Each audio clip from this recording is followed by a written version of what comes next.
My mom hid my college acceptance letter, so I exposed her in front of the whole family. I, 18 female, still can't believe what happened this weekend. My entire family dynamic has imploded, and I'm sitting in my room wondering if I went too far.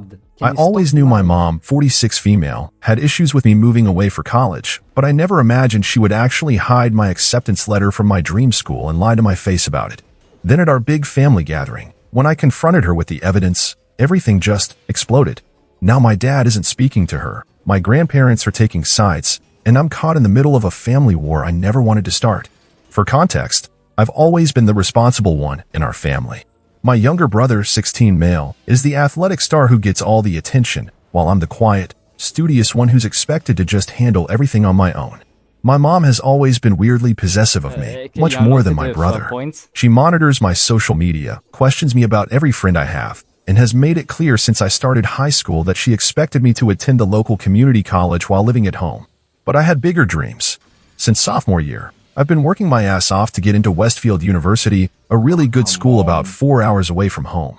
It has an amazing program for what I want to study, environmental science, and I've been laser focused on getting accepted. I maintained a 4.2 GPA, was president of 2 clubs, volunteered regularly, and even worked part-time to save up money. My mom knew all about this. It wasn't a secret, but she always dismissed it with comments like, "That's nice, honey, but you know the local college is perfectly good," or "You'll change your mind when the time comes." I applied to 6 schools total, including Westfield, and had been checking the mail obsessively for weeks.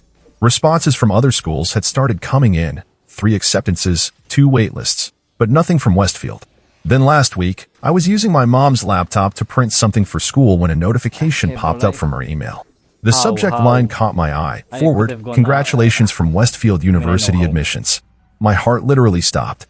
I clicked on it before I could even think, and there it was, a forwarded email from Westfield, dated 3 weeks ago, confirming they had sent my acceptance package and asking for my enrollment confirmation by the end of the month, which was just 1 week away. I was shaking as I read it. My mom had not only intercepted my letter, but had forwarded the email to herself and deleted it from our home email account that I regularly check.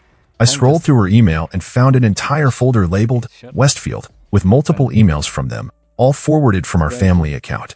I wanted to confront her immediately, but something stopped me. The calculated nature of what she'd done scared me. This wasn't a momentary lapse in judgment. This was premeditated sabotage of my future. So instead, I took screenshots of everything, sent them to myself, and then closed her email as if I'd never seen it.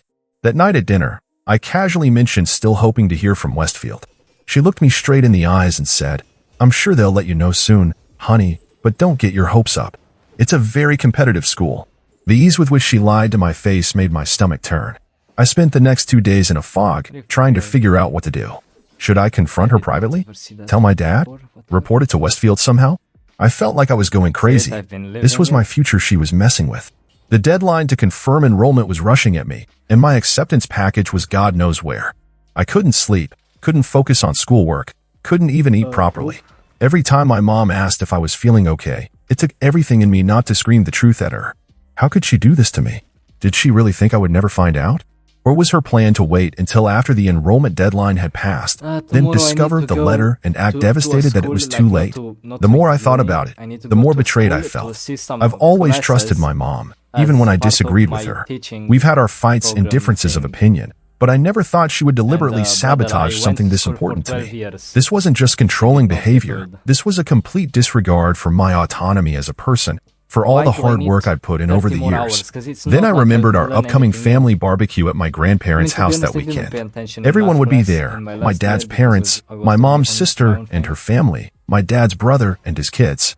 All people who had supported my college dreams over the years. People who had listened to me talk about Westfield, who had encouraged me to apply, who had celebrated my other acceptance letters with me. And suddenly, I knew what I had to do. At the barbecue, our family was spread across my grandparents' backyard. Aunts, uncles, and cousins mingled around the grill while my grandfather told his famous fishing stories for the 100th time. Under normal circumstances, I would have loved this gathering, the familiar chaos, the overlapping conversations, the sense of belonging. But today, my stomach was in knots.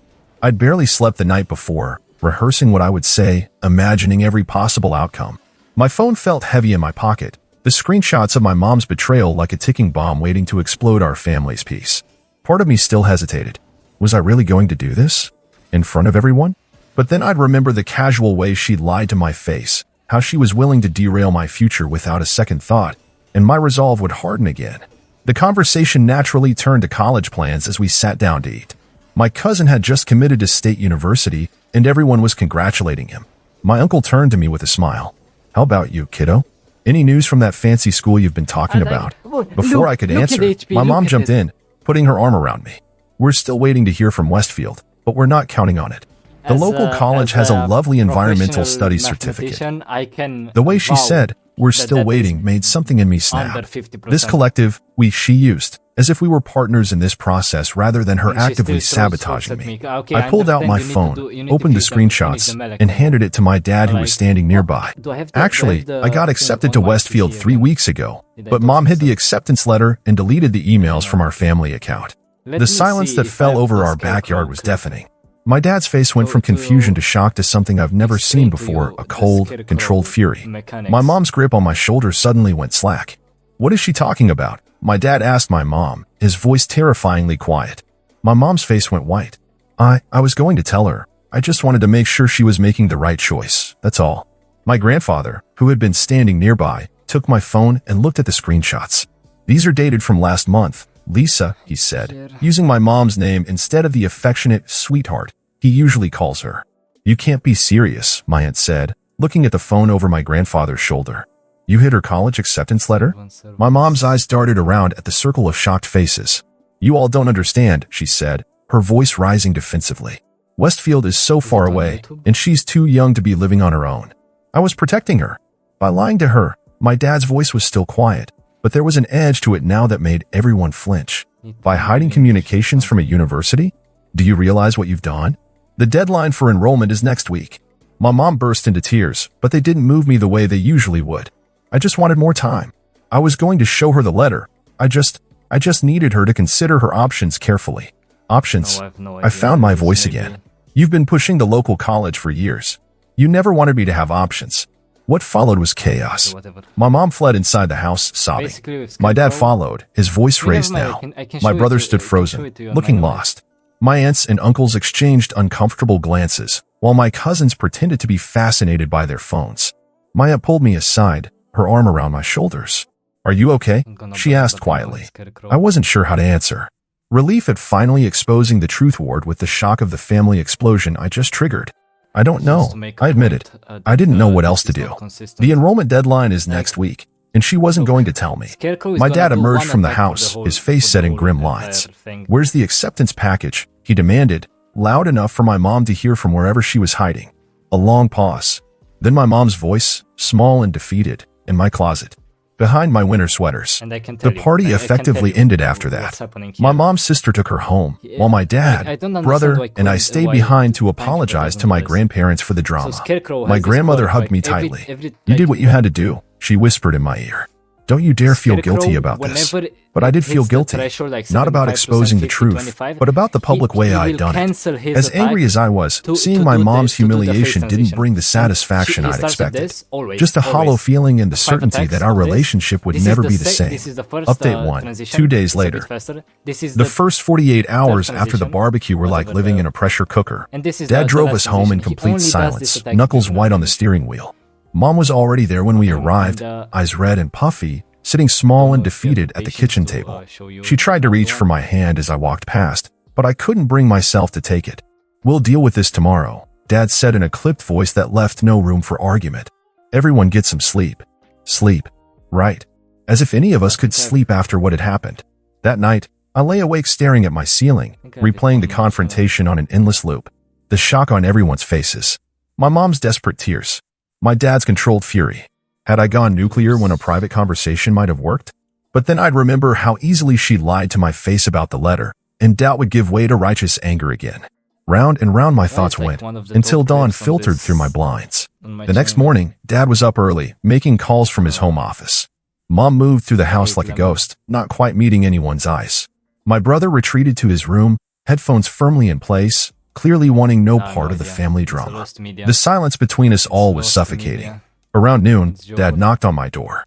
Get dressed, he said. We're going to get your acceptance package. The drive to the house was tense.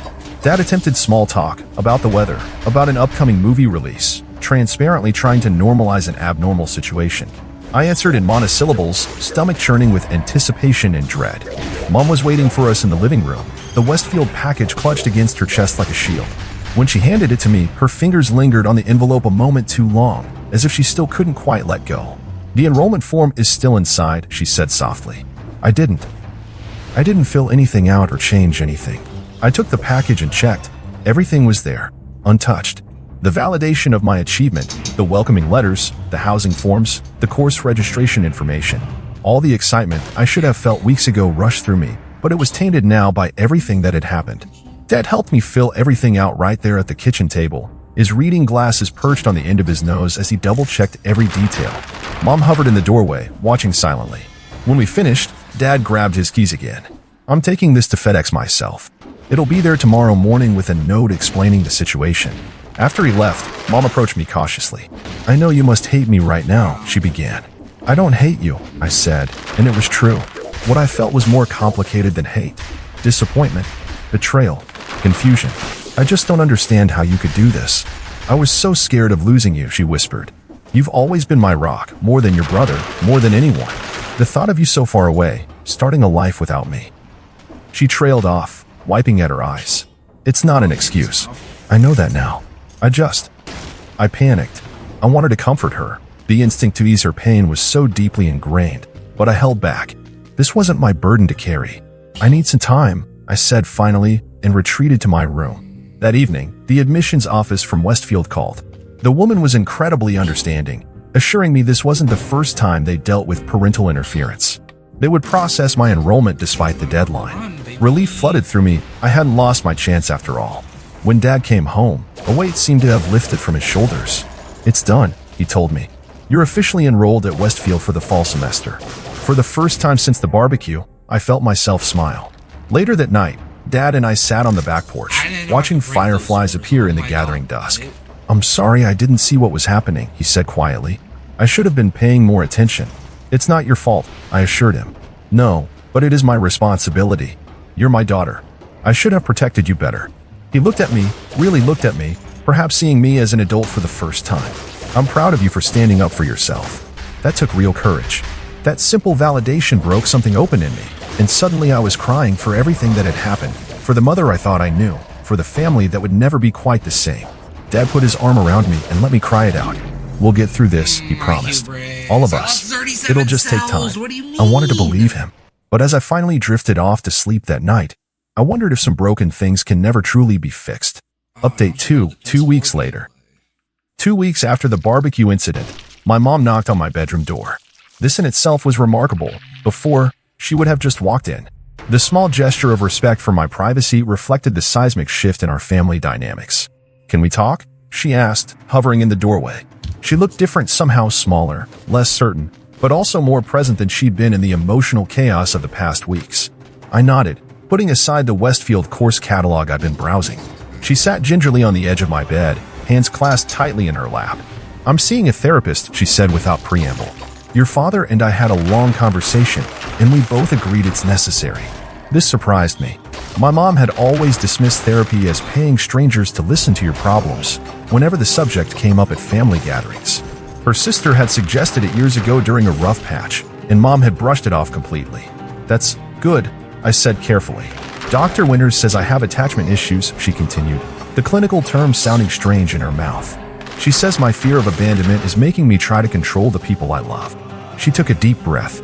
"Apparently, it's not normal to feel physical panic at the thought of your child moving away for college." I didn't know how to respond to this level of self-awareness from my mother. It was like talking to a stranger wearing her face. "I know an apology isn't enough," she went on, "but I am truly sorry, Emily. What I did wasn't just wrong, it was a betrayal of your trust. There's no excuse for that." For the first time since discovering the hidden acceptance letter, her apology didn't come with qualifiers or explanations about her intentions. It was simply an acknowledgement of the harm she'd caused. She reached into her pocket and pulled out an envelope. "This is for you." Inside was a check, a substantial one, with Westfield University fall semester written on the memo line. "Mom, please," she cut me off gently. "Let me do this. I know money doesn't fix what happened, but I want to support your dreams, even if they take you away from me." That's what real love should do, right? Support, not restrict. I studied her face, looking for signs of the emotional manipulation that had been our currency for so long. But her eyes were clear, her expression open. This felt different. Real. Thank you, I said simply, and was rewarded with a tremulous smile. Later that week, I received a lengthy text message from my maternal grandmother that landed like a stone in my stomach. Unlike my mom's genuine apology, this was a masterclass in emotional manipulation. Family business should be handled within the family. Your poor mother is devastated. When you're older, you'll understand a mother's love. It went on, effectively blaming me for the fallout of my mom's deception. I showed it to Dad, who read it with a deepening frown. Your grandmother means well, he said diplomatically, but she's wrong on this one. You don't owe anyone your silence when they've wronged you. His clarity was comforting in the face of my grandmother's guilt trip. In contrast, my paternal grandparents had become my unexpected champions. Grandpa called every other day to check on me, and Grandma started sending links to articles about college life and dorm room organization. We're so proud of you, she said during one call.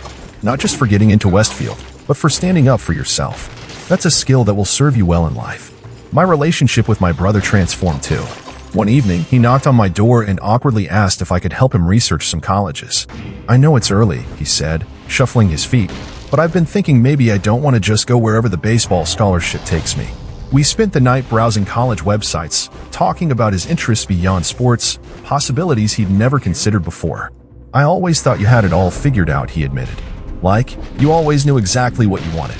I laughed at that. Are you kidding? I've been terrified. I just got good at pretending I wasn't. His eyes widened. Seriously? But you always seem so confident. Fake it till you make it, little brother. I grinned at him. But don't fake it so well that you forget to ask for help when you need it. That was my mistake. The conversation left me feeling lighter somehow, as if in helping him navigate his future, I was making peace with the complications of my own. Slowly, almost imperceptibly, our family began to heal. Not back to what it was before, that was impossible, but into something new. Something more honest, with clearer boundaries and more open communication. The night Mom came home from therapy and actually disagreed with Dad about a household decision without dissolving into tears was a small victory that didn't go unnoticed by any of us. I still had moments of anger and doubt, especially late at night when I'd replay the confrontation and its aftermath. But increasingly, these moments were balanced by a strange new feeling. Hope, not just for my future at Westfield, but for what our family might become once the initial earthquake of truth had settled. Final update, 1 month later. Move-in day at Westfield arrived with perfect late summer weather, clear blue skies, a gentle breeze, and that particular golden quality of sunlight that marks the transition from summer to fall. My belongings were packed into our family SUV with Tetris-like precision, the culmination of weeks of shopping, planning, and packing. The drive to campus was charged with a complex mix of emotions. Dad was chatty, pointing out landmarks and sharing stories from his own college days. Mom was quieter but present in a way she hadn't been before, asking thoughtful questions about my class schedule and dorm arrangements without the thinly veiled anxiety that had previously colored such conversations. Your roommate seems nice from her emails, she offered as we crossed the state line. It was smart of you to connect with her ahead of time. This small acknowledgement of my capability to make good decisions might have gone unnoticed a few months ago, but now it registered as significant progress. I caught Dad's quick glance of approval in the rearview mirror. The campus was buzzing with move-in activity when we arrived, cars unloading, parents hugging teary freshmen, orientation volunteers and bright t-shirts directing traffic. My stomach fluttered with a mixture of excitement and terror. This was it. The future I'd fought for was finally here. My dorm room was small but bright, with 2 narrow beds, simple desks, and a shared closet. My roommate Kate hadn't arrived yet, so we had the space to ourselves as we unloaded my things. Mom immediately took charge of making my bed with the new sheets and comforter we'd picked out together, a task that seemed to calm her. Dad focused on assembling a small bookshelf, while I arranged my desk supplies and hung photos on the wall. There was something surreal about seeing my parents in this new space that was entirely mine. They looked simultaneously out of place and exactly where they should be, helping me transition to this next phase of life. I caught Mom looking at a photo I'd hung of the 3 of us from a beach trip years ago, her fingers brushing the frame gently. "You okay?" I asked quietly, coming to stand beside her. She nodded, blinking rapidly. "Just proud," she whispered, "and a little sad, but mostly proud." The moment was interrupted by Kate's arrival with her own family, bringing a flurry of new introductions and the cooperative chaos of 2 families trying to organize a shared space. By late afternoon, both sides of the room were set up, and the inevitable moment of parting could no longer be postponed. We walked together to the parking lot, the conversation growing more stilted with each step. When we reached our car, Mom surprised me by pulling a small wrapped package from her purse. "Just a little something. Don't open it now," she said, pressing it into my hands. "Wait until tonight, when you're settled." Dad hugged me hard. "You've got this," he said firmly. "And if you don't, that's okay too. We're always here." Then it was Mom's turn. She wrapped her arms around me, and I felt her trembling slightly with suppressed emotion. "I'm so sorry for almost taking this away from you," she whispered, so quietly that only I could hear. "Thank you for fighting for it anyway." And then they were in the car, waving as they drove away, growing smaller until they turned a corner and disappeared from view. I stood in the parking lot, surrounded by other freshmen having similar moments of separation, feeling oddly weightless. The package from Mom felt heavy in my hands, but I respected her wishes and tucked it into my pocket for later. That evening, after orientation activities and an awkward first dinner with my new floor mates, I finally had a moment alone. Kate was at a mixer for pre-med students, and the dorm room felt eerily quiet after the day's commotion. I sat cross-legged on my new bed and carefully opened Mom's package. Inside was a journal, bound in soft leather, with my initials embossed on the cover. A note was tucked inside the front cover, written in Mom's familiar handwriting. "For all your new beginnings. I hope you'll share some of them with me, but I understand if you don't. I'm learning that love means letting go, not holding on too tight. I'm so proud of the woman you're becoming, braver than I ever was at your age. All my love, Mom." I traced my fingers over the words, feeling the slight indentations her pen had made in the paper. It was perhaps the most honest communication we'd ever had. Later, as I lay in my unfamiliar bed listening to Kate's steady breathing from across the room, I realized that the knot of anxiety I'd been carrying for months had finally begun to loosen. The future stretched before me, unknown but full of possibility. For the first time, I felt truly ready to step into it. 3 weeks into my first semester at Westfield, I'm finally finding my rhythm. The initial disorientation of navigating a new campus, absorbing syllabus after syllabus, and remembering countless names has given way to something resembling routine. My environmental science classes are challenging but fascinating. Kate and I have settled into a comfortable roommate relationship, not best friends, but respectful allies in the strange new world of college life. I've even joined the campus environmental action group and started volunteering at the university's greenhouse. Tonight, sitting at my desk while Kate is at a study group, I find myself reflecting on everything that's happened in the past few months. The fairy lights strung above my bed cast a warm glow over the room, creating a bubble of calm that invites introspection. The journal Mom gave me lies open before me, half-filled already with observations, anxieties, small victories, and lingering questions. Chief among those questions, did I do the right thing? Was publicly exposing my mom's deception at the family barbecue the right course of action? Sometimes I still wake up at night, replaying the shock and hurt on her face when everyone realized what she'd done. I wonder if I could have found a gentler way to address the situation, a private conversation that might have spared her the public humiliation. But then I remember the calculated way she intercepted those emails, created that hidden folder, looked me in the eye and lied. Would a private confrontation have been enough to break through that level of deception? Or would she have found a way to manipulate the situation, to gaslight me into doubting what I'd seen with my own eyes? Even now, with the clarity of distance, I'm not sure. What I do know is that the painful explosion that followed created space for real change in our family. Mom's therapy seems to be genuinely helping her. Our phone calls, while sometimes still awkward, have a new honesty to them that was missing before. She asks about my classes and actually listens to my answers instead of immediately steering the conversation toward reasons I should come home for the weekend. Last week, she even mentioned she's thinking about taking some community college classes herself, something she's talked about for years but never pursued. Dad calls every Sunday like clockwork, our conversations flowing more easily than they ever did in person. He's planning to visit campus next month for family weekend, and I'm genuinely looking forward to showing him around. My brother texts me random updates about his baseball games and college research, along with the occasional meme that makes me laugh out loud in the middle of the library. As for me, I'm discovering parts of myself that never had room to emerge at home. I'm more outgoing than I realized, more willing to take risks. Yesterday, I raised my hand in a lecture hall of 200 students to challenge a point the professor made about climate policy. My heart was pounding so hard I could barely hear my own voice, but I did it anyway. Last weekend, I went hiking with a group of students I barely knew and ended up stargazing on a mountain until 2 a.m., having conversations about life and philosophy and the future. I'm not the same person who discovered that hidden acceptance letter just a few months ago. That girl was afraid to upset the family balance, to assert her own needs if they conflicted with her mother's emotional comfort. She'd been conditioned to manage everyone else's feelings at the expense of her own. I don't think I'll ever be completely free of that tendency.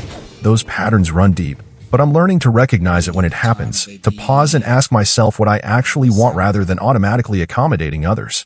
The strangest realization has been that I can love my family deeply while also establishing boundaries with them.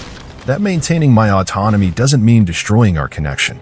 That healthy relationships can bend and adapt to change without breaking. These seem like such obvious truths, but they've been revelations to me. Mom's note comes back to me often. I'm learning that love means letting go, not holding on too tight. Maybe that's the lesson for both of us, that real love creates space for growth rather than trying to contain and control. That the strongest connections are the ones that can stretch across distance, across disagreement, across change. I don't have all the answers yet. Some days I still feel like I'm playing at being an adult, waiting for someone to notice I don't know what I'm doing. I still get homesick sometimes, missing the familiar rhythms of my old life even as I embrace the excitement of the new. I still worry about Mom, about whether she's truly healing or just finding more subtle ways to manage her anxiety. But for the first time, I feel like I'm authoring my own story rather than playing a prescribed role in someone else's. The future stretches before me, uncertain but full of possibility. And whatever happens next, I know I have the strength to face it, because I already have.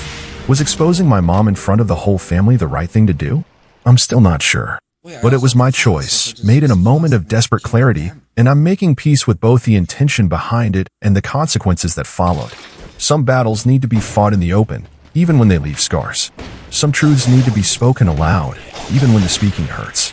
And sometimes, the most loving thing we can do for each other is to shatter the comfortable illusions that keep us small.